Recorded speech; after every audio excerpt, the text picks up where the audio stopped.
Do you have a hard time generating logo ideas? Well, if you do, so do I. Even after 10 years of doing this, it's still a challenge to create a new and unique logo design. But there are some techniques that I use that will help you.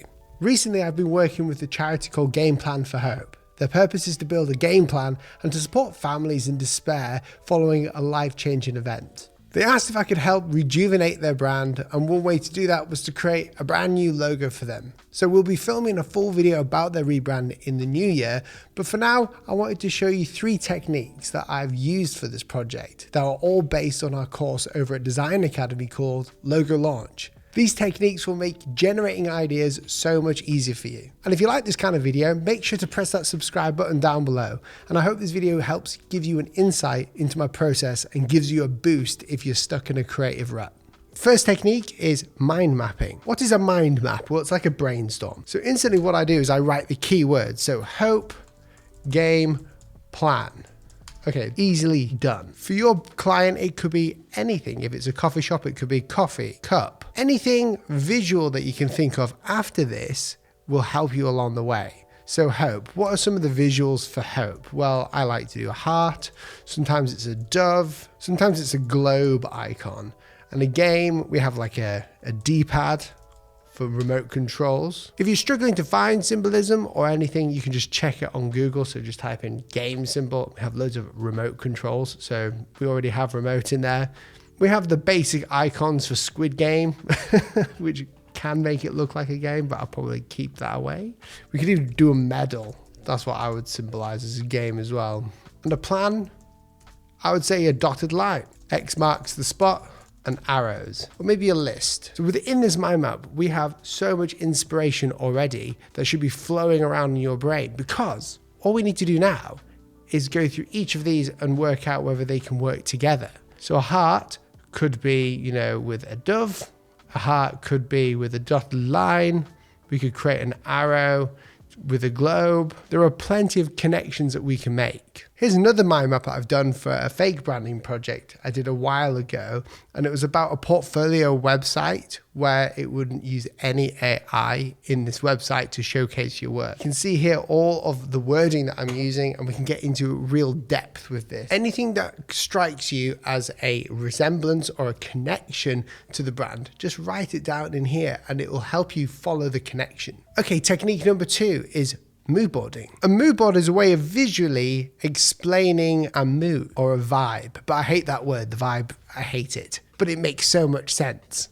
Here is a mood board of a branding project that me and my team did a few months ago, and we've made a video about this, which I'll link down below already, which goes into further detail. This is for AAA or Abacail Construction. It's a Saudi engineering firm. And this mood board seems quite strange, but there is a theme to it. Now, a mood board, all we're doing is we're adding images that inspire the main view or the main feeling of that brand. So for instance, we have like this desert feeling, we have roads, so the leading lines. We've even got other logos in here that kind of inspire us, just because it helps us gain that narrow field of view for that brand, so we don't go into any other strange places. Here's another mood board for another brand that we're working with called Green Sleeves that we're rebranding. They are a picture framing company, and you can see we have very similar images all the way around. There's a style, there's a feeling towards this. Now, this is where we get our visual imagery all together, and this helps us come up with patterns to design our logo. So with AAA, here's the visuals, and then when we go into the final product here, or the final design, you can see that this logo here was derived from this tower here. So that's another technique that you can use to find the colors of the logo, to find the visual of it, and to generate free ideas easily. On to step number 3, sketching. So when we have something like game plan, and we have hope and life and everything, what we can do is we can either search online, or we can think of the simplest symbol for those words. So for game plan, I checked online, and there was this like nice little diagrams that we have of like an actual game plan, which kind of looks like, we have an X, we have a arrow, and then we have like a dot, a circle, and then maybe another X. This is like what they do to mark out a game plan for a football game, or whatever when we just need to position. And we can have this sort of visual here. Now when we look at symbols, the simplest way of actually creating that symbol is by just essentially a circle, an arrow, and an X. Simple.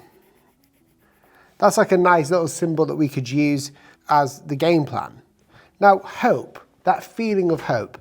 What do we normally see when we have a feeling of hope? Or what do you normally think of? For me, it's a heart or dove, depending on what you would assume hope is.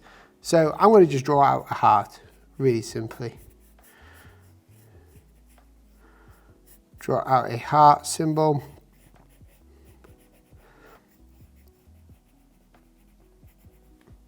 That looks good. We could put hands in there. We could, I don't know, put a dove in there somewhere. But these are the two symbols that we have for game plan. Once we've drawn the symbols, we can carry on drawing as many as we like in different ways to try and simplify them down. But the main point is to find the characteristics of what makes those keywords those keywords. Heart for hope, game plan, which is this sort of diagram that we have here. Another one for game plan I have actually is a circle and like some dash lines and then an X, like so. That works pretty well.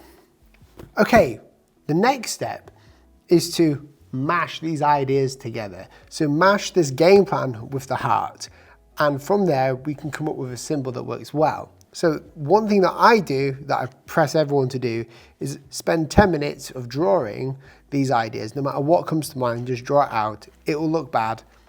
And once we've drawn them, don't use your eraser. In the UK, we call it a rubber. Haha. So what I'm going to first of all do is, I think something that I like to think of is just to create a little game plan symbol here that works well. So we can create these like so. Try and make it symmetrical first of all, this symbol. And I'm just drawing this out for now to look like this so I get an idea. Now this idea kind of works, but it's way too much. It's too many arrows. It looks like the recycling logo, which you don't want. Now what if I was to actually make this heart part of game plan's strategy? So the heart is a really cool icon because we can do a lot with this. First of all, I could put the circle down here. We've got a line here. And then I could put an X here. And then we could just essentially do the same thing over here to create this idea. We're missing a bit in here to make it look like a heart. So the next thing we're going to do is I'm thinking, what if that, because that kind of looks like an X there. So if I just put an X here, oh, hang on, and then we can create a heart like so. When we put the circle down here, and we could put an arrow in here. Well, this is an idea that we could work, and then we just flip this around maybe. That kind of works.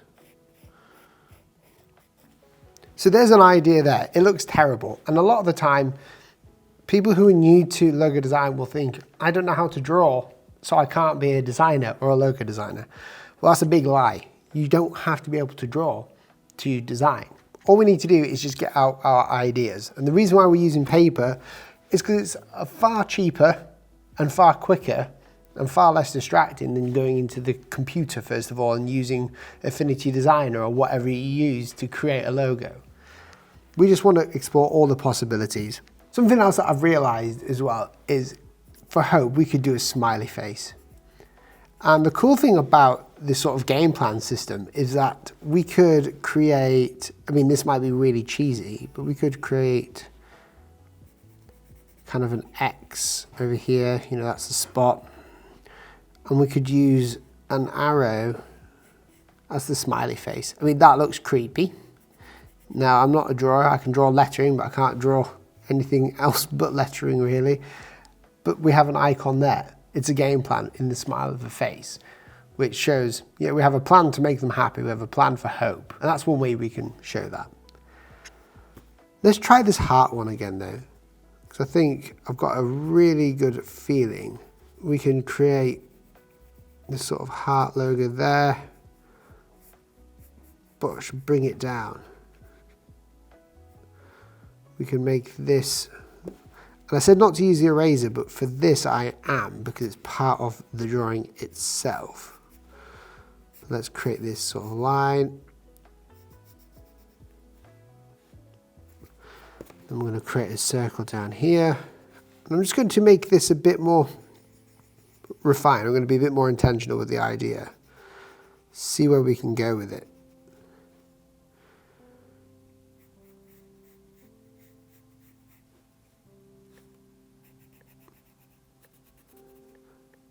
I'm trying to be as fast as I can, because the faster you are and the more pressure you put on yourself, the easier it is to actually come up with like new and exciting ideas.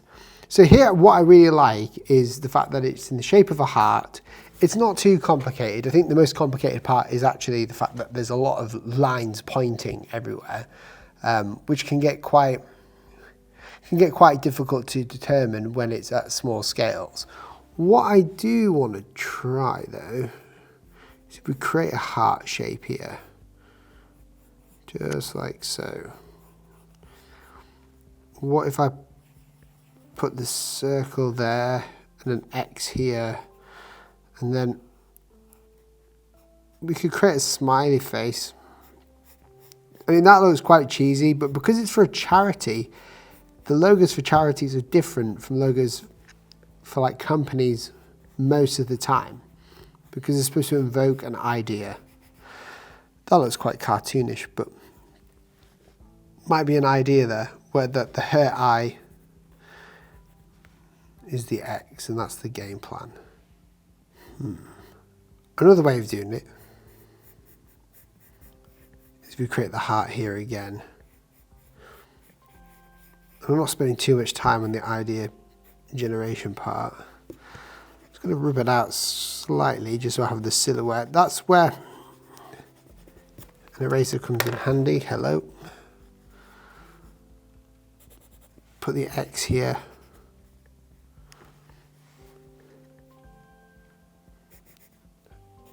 Have the arrow here maybe. We can have the circle up here. And I'm just finding different combinations now of this one idea that we have.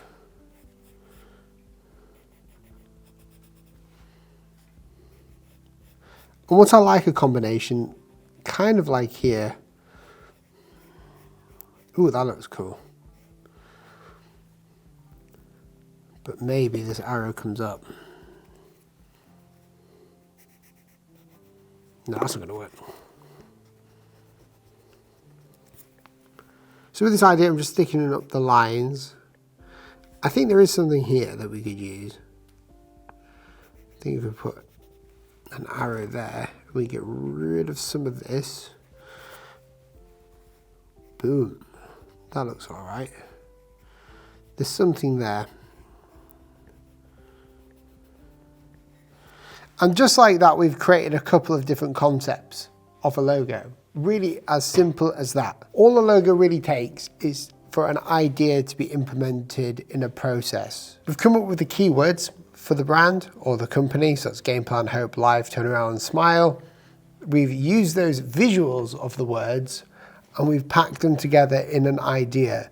Now, the next step of this is to actually go into the computer, or depending on the logo, is to refine it even more with tracing paper, but then go into the computer, vectorize them and see if they work, and then refine them again. So those are 3 techniques that help you generate logo design ideas easily without any pressure. Now, all of these techniques were based off our logo design course called Logo Launch. And if you click the link down below, you'll get some free lessons to try it out to see if you like it. Try before you buy. It's all about logo type design and custom branded typography. So if you want to learn the art of that and how to generate more income for yourself as a designer, then go and check the course out. Thanks for watching. Make sure to subscribe and I'll see you in the next video.